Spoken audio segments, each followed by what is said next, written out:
கண்ணியத்துக்குரியவர்களை மறுமையினால் அல்லாஹ் ரப்புல் ஆலமீன் அந்த நாளிலே சூரை ஊத வைப்பான். வனுஃபிக ஃபிஸ் சூர் ஃபஸாஇக மன் ஃபிஸ் ஸமாவாதி வ மன் ஃபில் அர்தி இல்லா மன் ஷா அல்லாஹ். அல்லாஹ் ரப்புல் ஆலமீன் சொல்லுகின்றான், சூர் ஊதப்படும், சூர் ஊதப்படும்.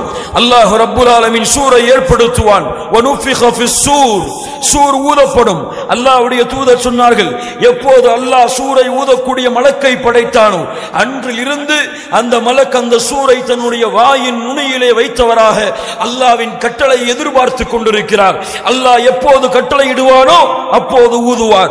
ஊதிவிட்டால் ஃபஸாஇக மன் ஃபிஸ் ஸமாவாதி வ மன் ஃபில் அர்த் இல்லா மன் ஷா அல்லாஹ்.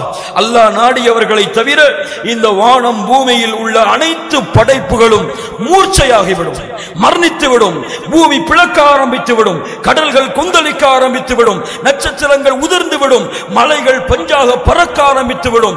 இந்த பூமியிலே இந்த வானத்திலே அல்லாஹ் ரப்புல் ஆலமீன் படைத்த அத்துணை படைப்புகளையும் அழித்ததற்கு பிறகு அந்த ரப்புல் ஆலமீன் கேட்பான், லிமனில் முல்குல் யௌம், லிமனில் முல்குல் யௌம். இன்றைய தினத்தின் ஆட்சி அதிகாரம் யாருக்கு? லிமனில் முல்குல் யௌம். ஆண்ட அரசர்கள் எங்கே? தங்களை அரசர்களாக, தங்களை உலகத்தின் ஆட்சியாளர்களாக அறிமுகப்படுத்திய மக்கள் எங்கே? பெருமை அடித்தவர்கள் எங்கே? திமிரு கொண்டவர்கள் எங்கே? அல்லாஹ்வை மறந்து வாழ்ந்தவர்கள் எங்கே? அல்லாஹ்வை மறுத்தவர்கள் எங்கே? லிமனில் முல்குல் யௌம் லில்லாஹில் வாஹிதில் கஹார். அல்லாஹ்வே பதில் சொல்லுவான். அடக்கி ஆளக்கூடிய அந்த ஒருவனிடத்தில் தான் இன்றைய தினத்தின் ஆட்சி அதிகாரங்கள். யாரும் யாரும் ثم نفخ فيه أخرى. இரண்டாவது சூரை அல்லாஹ் ஏற்படுத்துவான். ثم نفخ فيه أخرى فإذا هم قيام ينظرون. மனிதர்கள் எல்லோரும் கபர்கள் பிளக்கப்பட்டு அடங்கியிருந்த தளங்கள் எல்லாம் உடைத்து நொறுக்கப்பட்டு பிளந்து வெளியே அல்லாஹ்வை முன்னோக்கியவர்களாக செல்ல ஆரம்பிப்பார்கள். யௌம துபத்தலுல் அர்து கைரல் அர்தி வஸ் ஸமாவாத். அந்த நாளிலே அல்லாஹ் வானத்தை மாற்றி விடுவான். அந்த நாளிலே அல்லாஹ் பூமியை மாற்றி விடுவான். யௌம துபத்தலுல் அர்து கைரல் அர்தி வஸ் ஸமாவாத் வ பரஸு லில்லாஹில் வாஹிதில் கஹார். ஆட்சி அதிகாரங்கள் எல்லாம் அந்த ரப்புல் ஆலமீன் ஒருவனுக்கு உரித்தாகிவிடும். யௌம யத்தபிஊன அத்தாஇ லா இவஜ லஹு வ خشعت الأصوات للرحمن فلا تسمع إلا همسا. அல்லாஹ் சொல்லுகின்றான், அந்த நாளிலே மக்கள் எழுந்ததற்கு பிறகு ஒரு அழைப்பாளர் அழைப்பார். எந்த கரடு முரடான பாதைகளும் அந்த நாளிலே இருக்காது. பூமி சமதளமாக இருக்கும். وخشعت الأصوات للرحمن. கூச்சல் இருக்காது, குழப்பம் இருக்காது. சப்தங்கள் எல்லாம் அந்த ரஹ்மானுக்கு முன்னால் தாழ்ந்து விடும். فلا تسمع إلا همسا. அல்லாஹ் எப்படி விவரிக்கிறான் பாருங்கள். நடக்கக்கூடிய சப்தத்தை தவிர அந்த மஹ்ஷர் மைதானத்திலே படைப்புகளுடைய சப்தம் எல்லாம் அடங்கிவிடும். யாரும் யாரும் எப்படி எப்படி எழுப்பப்படுவான்? யுபஅஸு குல்லு அப்தின் அலா மா மாத அலை. ரசூலுல்லாஹ் சொன்னார்கள் ஸல்லல்லாஹு அலைஹி வஸல்லம், எப்படி ஒரு அடியான் மரணித்தானோ அதே நிலையில்தான் மறுமையில் எழுந்து வருவான். ரசூலுல்லாஹி ஸல்லல்லாஹு அலைஹி வஸல்லம் உதாரணங்களாக ஹதீஸிலே பல இடங்களை சொன்னார்கள்.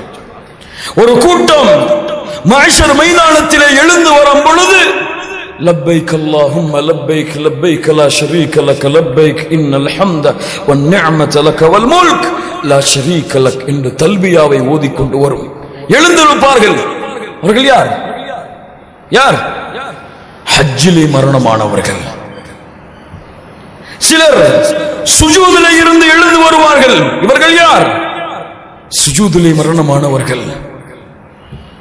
இப்படி எந்த நிலையிலே மரணித்தார்களோ அதே நிலையில்தான் மனிதர்கள் எழுப்பப்படுவார்கள். எந்த பாவத்திலே மரணித்தானோ அதே பாவத்தோடு மறுமையில் எழுப்பப்படுவான். வட்டி வாங்கியவர்கள் எழுந்திருக்க மாட்டான். பைத்தியம் பிடித்தவனை போல விபச்சாரம் செய்தவன் அதே நிலையிலே மரணித்தால் தன்னுடைய மர்மஸ்தானத்தில் இருந்து சீலையும் சலத்தையும் வடித்தவனாக எழுந்திருப்பான். தவறான காட்சிகளை பார்த்துக் கொண்டிருந்தவன், ஹராமை செய்து கொண்டிருந்தவன் எந்த நிலையிலே மரணித்தானோ அதே நிலையிலே அந்த ரப்புல் ஆலமீனுக்கு முன்னால் எழுப்பப்படுவான். 3 பிரிவுகளாக ரசூலுல்லாஹி ஸல்லல்லாஹு அலைஹி வஸல்லம் சொன்னார்கள், யுஹ்ஷருன் நாஸு யௌமல் கியாமத்தி 3 அஸ்னாஃப். 3 பிரிவுகளாக எழுப்பப்படுவான். சின்ஃபன் முஷாத்தல் வ சின்ஃபன் ருக்பானன் வ சின்ஃபன் அலா உஜூஹிஹிம். ஒரு கூட்டம் மறுமை நாளிலே நடந்து வருவார்கள். இன்னொரு கூட்டம் வாகனங்களிலே பயணித்து வருவார்கள். இன்னொரு கூட்டம் தங்களுடைய முகங்களால் நடந்து வருவார்கள். சஹாபாக்கள் கேட்டார்கள், அல்லாஹ்வுடைய தூதரே, وَكَيْفَ يَمْشُونَ عَلَى وُجُوهِهِمْ, எப்படி ஒரு மனிதனால் முகத்தால் நடக்க முடியும்? ரசூலுல்லாஹ் ஸல்லல்லாஹு அலைஹி வஸல்லம் சொன்னார்கள், இன்னல்லதி அம்ஷாஹும் அலா அக்தாமிஹிம் காதிருன் அலா அய்யும்ஷியஹும் அலா உஜூஹிஹிம். சுப்ஹானல்லாஹ். இந்த உலகத்திலே கால்களால் நடக்க சக்தி கொடுத்த அந்த அல்லாஹ்வால் நாளை மறுமையில் முகத்தால் நடப்பதற்கு சக்தி கொடுக்க முடியாதா? அல்லாஹ் ஆற்றல் உள்ளவன், எழுந்து நடந்து வருவார்கள். காஃபிர்கள், பாவிகள், அல்லாஹ்விற்கு மாறு செய்தவர்கள். அதுவும் எப்படி? ஆடைகளோடா, செருப்போடா? அல்லாஹ்வுடைய தூதர் முஹம்மது ரசூலுல்லாஹ் ஸல்லல்லாஹு அலைஹி வஸல்லம் சொன்னார்கள், யுஹ்ஷருன் நாஸு யௌமல் கியாமத்தி ஹுஃபாத்தன் உராத்தன் குர்லன். நாளை மறுமையிலே மனிதர்கள் எழுப்பப்படும் பொழுது ஆடை இல்லாதவர்களாக, செருப்பில்லாதவர்களாக, மர்மஸ்தானத்திலே கத்னா சுன்னத் என்று அழைக்கப்படக்கூடிய கத்னா செய்யப்படாதவர்களாக எப்படி பிறந்தார்களோ அதே நிலையிலே மறுமைகளை எழுந்து வருவார்கள். ஆடை இருக்காது. கண்ணியத்துக்குரியவர்களே, நான் சொல்லக்கூடிய விஷயங்கள் எல்லாம் யாருக்கோ நடக்க போகிறது என்று எண்ணிக்கொள்ளாதீர்கள். நான் நிற்பேன் அந்த நிலைமையில் இன்ஷா அல்லாஹ், நீங்கள் நிற்பீர்கள் அந்த நிலைமையில் இன்ஷா அல்லாஹ். அதை உங்கள் கண்களுக்கு முன்னால் கொண்டு வாருங்கள். அந்த நாளை பற்றிய விபரீதம் எமக்கு புரியும். நிர்வாணமாக நிற்போம், செருப்பு இருக்காது, மர்மஸ்தானத்திலே கத்மா செய்யப்பட்டிருக்காது. அல்லாஹ்வுடைய தூதரிடத்திலே ஆயிஷா ரலியல்லாஹு அன்ஹா கேட்டார்கள், அல்லாஹ்வுடைய தூதரே, ஆண்களும் பெண்களும் நிர்வாணமாக எழுப்பப்பட்டால் ஒருவர் ஒருவரை பார்க்கிட நேரிடுமே. கேள்வி சரிதான். முஹம்மது ரசூலுல்லாஹ் ஸல்லல்லாஹு அலைஹி வஸல்லம் சொன்னார்கள், யா ஆயிஷா, யா ஆயிஷா, அல் அம்ரு அஷத்து மின் அன் யன்துர பஅதுஹும் இலா பஅத். ஆயிஷா, ஆயிஷா ரலியல்லாஹு அன்ஹா, அந்த நாளிலே ஒருவர் ஒருவரை பார்ப்பதை விட அந்த நாளுடைய பயங்கரம் மிக கடுமையானது. கொஞ்சம் யோசித்து பாருங்கள். நிர்வாணமாக ஒரு பெண் நிற்பாள், ஆனால் அதை பார்ப்பதற்கு என் கண் செல்லாதென்றால் அந்த நாளின் பயம் எப்படி இருக்கும்? அந்த நாளின் பயங்கரம் எப்படி